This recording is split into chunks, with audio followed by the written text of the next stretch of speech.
श्री जगन्नाथ और पुरी में आज मैं आपके सामने प्रस्तुत हुआ हूँ बोलने के लिए। विषय वस्तु है यात्राएं, उत्सव, नीतियाँ एवं वेश।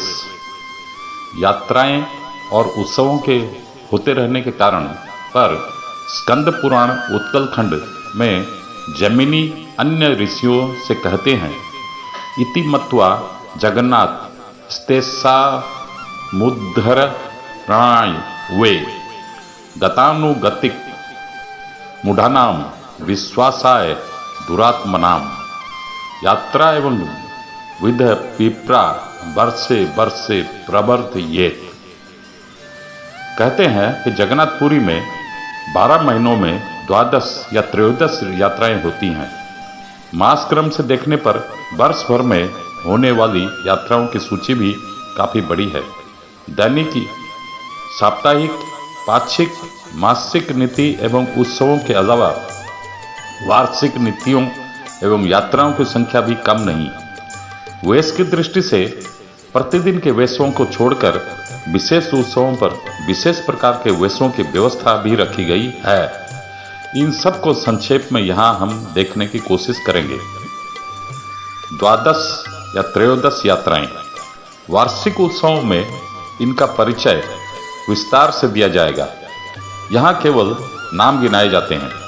स्नान यात्रा या देव स्नान यात्रा, श्री गुंडीचा या रथ यात्रा, शयन, उत्तरायण, मकर, दक्षिणायन, कर्कट, पार्श्व परिवर्तन, उत्थापन, प्रावण, पूज्याभिषेक, डोल यात्रा, चंदन यात्रा, बाहुड़ा यात्रा और कोई नीलाद्रि महोदय को भी मानते हैं। छोटी बड़ी कोई 40 यात्राएं यहाँ होती हैं। कुल मिलाकर कोई 27 उप यात्राएं, 108 पर्व त्योहार मनाए जाते हैं यहाँ। इनमें कई ऐसी हैं जो परवर्ती भक्तों और राजाओं द्वारा प्रारंभ की गई थी। मास क्रम से उत्सव और यात्राएं। जगन्नाथ मंदिर में होने वाले उत्सवों की सूची नीचे दी जा रही है। क्रम 1, 2, 3, 4। मास वैशाख। तिथि संक्रांति। उत्सव या यात्रा का नाम महाविषुव संक्रांति। क्रम 2 शुक्ल तृतीया से 21 दिन चंदन उत्सव या यात्रा का नाम चंदन यात्रा। क्रम 3 तिथि के अनुसार शुक्ल सप्तमी उत्सव या यात्रा का नाम नीलाद्रि महोदय।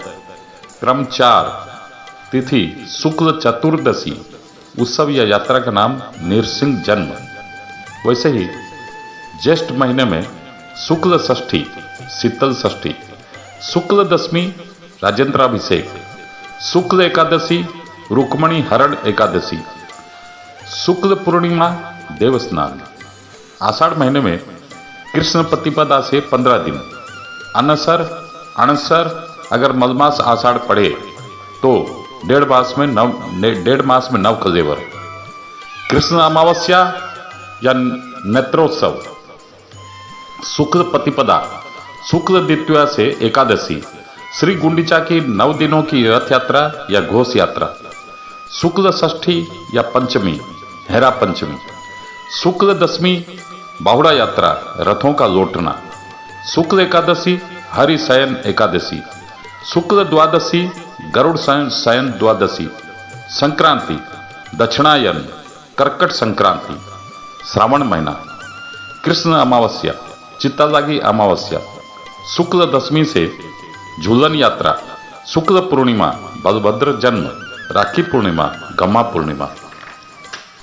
उसी तरह भाद्र महीने में कृष्ण पंचमी राहु देखा लागी, कृष्ण अष्टमी जन्माष्टमी कृष्ण जन्म, कृष्ण अमावस्या सप्तपुरी अमावस्या, शुक्ल चतुर्थी गणेश चतुर्थी, शुक्ल अष्टमी राधा अष्टमी, शुक्ल एकादशी कृष्ण की अन्य लीलाएं, उग्रसेन को राज्यदान तथा पार्श्व परिवर्तन एकादशी, शुक्ल द्वादशी वामन जन्म या सुनिया ओडिया नूतन वर्ष आरंभ,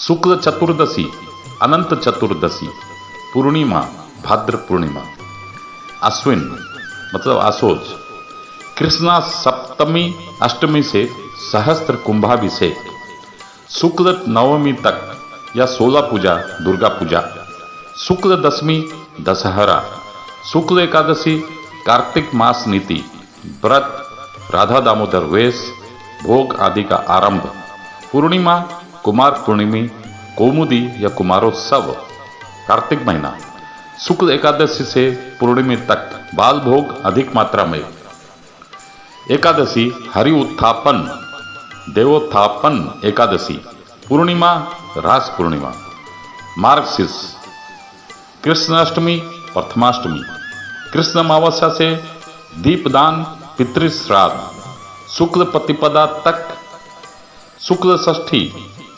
पार्वण या पार्वण षष्ठी, ओढ़न षष्ठी, पूर्णिमा पंडु पूर्णिमा, पौष संक्रांति से धनु संक्रांति से मकर संक्रांति एक, माघ संक्रांति तक मास तक वल्लभ सहित प्रथम भोग, कृष्ण अमावस्या वकुल अमावस्या बराह जन्म, शुक्ल पूर्णिमा पूजाभिषेक देवाभिषेक, मकर संक्रांति के पूर्व दिन नवांक यात्रा, माघ संक्रांति मकर संक्रांति मकर चावल पूजा, शुक्ल पंचमी बसंत पंचमी सरस्वती पूजा, सप्तमी तिल सप्तमी अर्क क्षेत्र कोणार्क में यात्रा, शुक्ल एकादशी भौमी या भौम्य एकादशी, फाल्गुन कृष्ण चतुर्दशी शिवरात्रि, शुक्ल दशमी से पूर्णिमा डोल यात्रा, शुक्ल चतुर्दशी अग्नि उत्सव, चैत्र शुक्ल तृतीया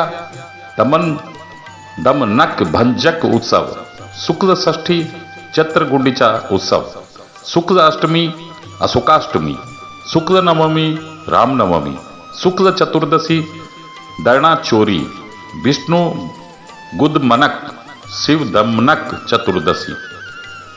इसके अलावा प्रति अमावस्या नक्षत्र बंदापना, अमावस्या यदि प्रतिस्पर्धास्पद हो तो अमावस्या पूजा, अमावस्या यदि सूर्य ग्रहण हो तो सूर्य ग्रहण स्नान, पूर्णिमा यदि चंद्रग्रहण हो तो चंद्र ग्रहण स्नान, मंदिर अशौच मतलब अशुद्ध हो गया हो तो महास्नान। इस तरह अब मैं आ रहा हूँ नीतियां के ऊपर। मंदिर में कौन सी नीतियां कार्य रूप लेती हैं हर दिन, उसमें है दैनिक साप्ताहिक और पाक्षिक नीतियां। मादला पांजी के अनुसार जगन्नाथ मंदिर की नीतियां पहले प्रतिदिन निम्न प्रकार से पालित होती थीं। दंड या समय नीति, रात्रि जब 4 दंड बचा हो द्वार खोलना, रात्रि जब 1 दंड बचा हो पहांति अवकाश, दिन 2 दंड गोपाल वल्लभ, दिन 6 दंड प्रातः धूप या भोग, दिन 10 दंड साहण मेला, दिन 14 दंड द्विपहर धूप या भोग, दिन 20 दंड अधर पोछा मुकुंद वल्लभ, दिन 24 दंड पहुड़ो शयन, दिन 28 दंड दरवाजा खुलना, रात्रि 4 दंड संध्या धूप, रात्रि 10 दंड बड़ सिंगार धूप पहाड़ या शयन। किंतु आजकल उन नीतियों में कुछ परिवर्तन हो गए हैं। दैनिक नीतियां जिस प्रकार पालित होती हैं उसका एक लेखा नीचे दिया जा रहा है। समय सुबह 6 बजे, नीति का नाम द्वार खोलना एवं मंगल आरती, सेवकों की साक्षी में तिल छो महापात्र के द्वारा पूर्व रात्रि को लगाए गए मोहर की भीतर छो महापात्र के द्वारा परीक्षा। कार्तिक में द्वार 4 बजे प्रातः खुलते हैं, भीतर का शोधन करके मंगल आरती उतारी जाती है। पौष मास में पहली भोग लगाया जाता है। वेश उजागी या वेश खोलना एवं मैलम चंदन और बड़ श्रृंगार के वेशों को खोलना तथा परवर्ती अवकाश नीति के लिए तड़प उत्तरीय पहनाना। 6:20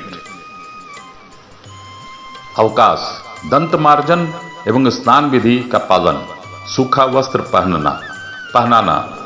7 बजे से 8 बजे तक साहण मेला सर्वसाधारण के दर्शन के लिए भीतर तक यात्रियों को या दर्शन करने वालों को जाने दिया जाता है, किंतु यह नीति अपरिहार्य नहीं है। इस समय विग्रहों का स्पर्श करना वर्जित है।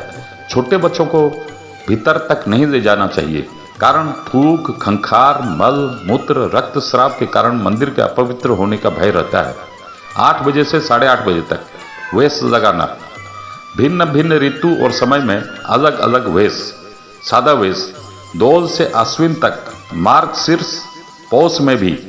राधा दामोदर वेश दशहरा एकादशी से कार्तिक दशमी तक। लक्ष्मी नारायण वेश कार्तिक शुक्ल दशी चतुर्दशी तक। घोड़ल लागी वेश ओढ़न षष्ठी से बसंत पंचमी तक। जामा लागी वेश बसंत पंचमी से दोल पूर्णिमा तक। राज वेश दशहरा, कार्तिक पूर्णिमी, पौष पूर्णिमी, रथ एकादशी, इसे स्वर्ण वेश भी कहते हैं। 8:30 बजे अग्नि स्थापन। रोष होम में अग्नि स्थापना रसोई के लिए, जिसे अमृत मनोही कहते हैं। 8:40 पर सूर्य पूजा मुक्ति मंडप के निकट। 8:50 पर द्वारपाल पूजा सिंह द्वार पर जय विजय के पास। 9 बजे सुबह गोपाल बल्लभ भोग, कोठ भोग व्यवस्था मंदिर की ओर से। प्रथम सूखा भोग नारियल, केला, खोआ मंडा, नवनीत, कोरा, दही आदि। 10 बजे सुबह राजभोग या प्रातः धूप या प्रथम कच्चा भोग है, इसे संकुड़ी भोग भी कहते हैं। भोग का परिमाण निर्दिष्ट है।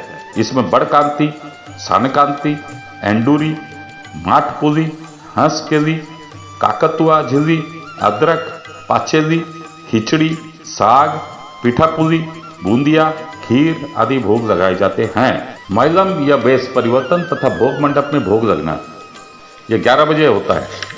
प्रथम वेश को बदला जाता है, फिर भय अंड में प्रसाद लगाया जाता है। यह बाध्यतामूलक नीति नहीं है। यात्रियों, मठों, सर्वसाधारण प्रसाद विक्रय करने वालों के लिए सुविधा की दृष्टि से ऐसा होता है कि वे प्रचुर परिमाण में प्रसाद प्राप्त कर सकें। इसमें अन्न, दाल, साग, महूर, बेसर या रायता भोग लगाया जाता है। दोपहर 1 बजे मध्याह्न या संखुड़ी धूप या भोग। कहते हैं कि 1910 ईस्वी में इस समय के भोग प्रकारों की संख्या कोई 435 थी। अब यह मात्रा काफ़ी कम हो गई है। इसमें बहुत प्रकार के अन्न, साकर, कदम्बा, आरिसप, घावला, माठपुली, बड़ा, त्रिपुरी, नाड़ी, मनोहर, काकरा, मरीचलंग, पिठा, मलाई, पौड़ा या शरबत, मूंग, बड़ी खीरिया, दूध, गज्जा और मिष्ठान भोग लगाए जाते हैं। 2:30 पर यानी 2:30 बजे मध्याह्न पहुड़ या विश्राम। रत्न पलंक भीतर ले जाया जाता है तथा भगवान दोपहर का विश्राम करते हैं। अपराह्न 5 से 6 पहाड़ टूटना। संध्या आरती, संध्या के समय की आरती उतारी जाती है। रात्रि 8 बजे रात्रि संध्या धूप। इस समय कोमल, पूली, सकुआ, माठपुली, भोन पिठा, गोटाली, काकरा, खुरमा, चढ़ी नेदा, कदम्बा तथा सुबासित पखाल, दही भात भोग लगाया जाता है। इस समय की विशेषता है कि जय मंगल आरती दान की सहायता से 2 बार अधिक आरती उतारी जाती है। 9:45 रात्रि साहण मेला। कभी कभी यह पहले भी होता है। इसमें सभी को भीतर जाने की अनुमति होती है। रात्रि 10 बजे बेस परिवर्तन एवं चंदन लागी। बेस बदले जाते हैं तथा चांदी के पात्र में रखा कर्पूर, केसर, कस्तूरी मिश्रित चंदन लगाया जाता है प्रभु को। रात्रि 10:30 बजे बेस परिवर्तन एवं बड़ श्रृंगार बेस। यह व्यवस्था श्री रामदास मठ और MR मठ वालों के द्वारा दिए गए उपकरणों से की जाती है। बड़ोलागी पाट वस्त्र और चंद्रिका आदि को विग्रह कर पल्लव से छूते हैं। बड़लागी पाट वस्त्र में गीत गोविंद उड़िया भाषा में बुना गया होता है। रात्रि 11:30 बजे बड़ श्रृंगार धूप, कदली बड़ा, पीठा, खीर, कांजी, साकर का भोग लगाया जाता है। रात्रि 12 बजे शयन आयोजन, यह अंतिम नीति है। इस समय बीणा वादन होता है, गायणी या देवदासी गीत गाती है, सैया की तैयारी होती है, पलंग पर बिस्तर लगाया जाता है, भगवान को सुलाया जाता है, दरवाजा बंद करते हैं, सील मुहर लगाते हैं। तिलचो महापात्र का यह काम है। मंदिर पहरेदारों के अलावा बाकी सबको मंदिर से बाहर निकाल दिया जाता है। सबसे बाद में जय विजय द्वार पर पुष्पांजलि दी जाती है। इस तरह मैंने सब नीतियों के बारे में आपके सामने कहा। अब मैं साप्ताहिक और दैनिक नीतियों के बारे में मैंने आपके सामने कहा। अब मैं आ रहा हूँ साप्ताहिक नीति के बारे में। साप्ताहिक नीति के अंतर्गत प्रति गुरुवार को माजणा मंडप पर चंद्रा तप टांग कर प्रातःकालीन पूजा के उपरांत रत्न सिंहासन से लक्ष्मी और सरस्वती को दक्षिण घर मदन मोहन मंदिर से यहाँ लाते हैं तथा मार्जन या माजणा करते हैं। इस समय दही और कोरा भोग लगाया जाता है, कर्पूर आरती की जाती है तथा दूध और चावल से बंदापना भी। दोपहर को भोग लगने के पहले लक्ष्मी सरस्वती को यथास्थान ले जाया जाता है। पाक्षिक नीति के अंतर्गत प्रत्येक एकादशी के दिन संध्या आरती के ठीक उपरांत श्री मंदिर के ऊपर महादीप उठाया जाता है। गरुड़ सेवक चुनरा मंदिर के ऊपर उठता है, साथ में महादीप ले जाता है।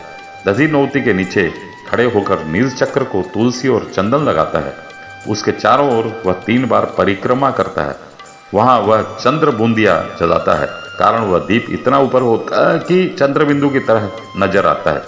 फिर चिल्ला चिल्लाकर कहता है, महाप्रभु पूरी राजा गजपति दिव्य सिंह देवंकु संखे पुराई चक्र आड़ुआल करंतु, अर्थात महाप्रभु पुरी के राजा गजपति दिव्य सिंह देव को शंख में भर लें तथा चक्र से उन्हें ओट में ले लें। धन्यवाद।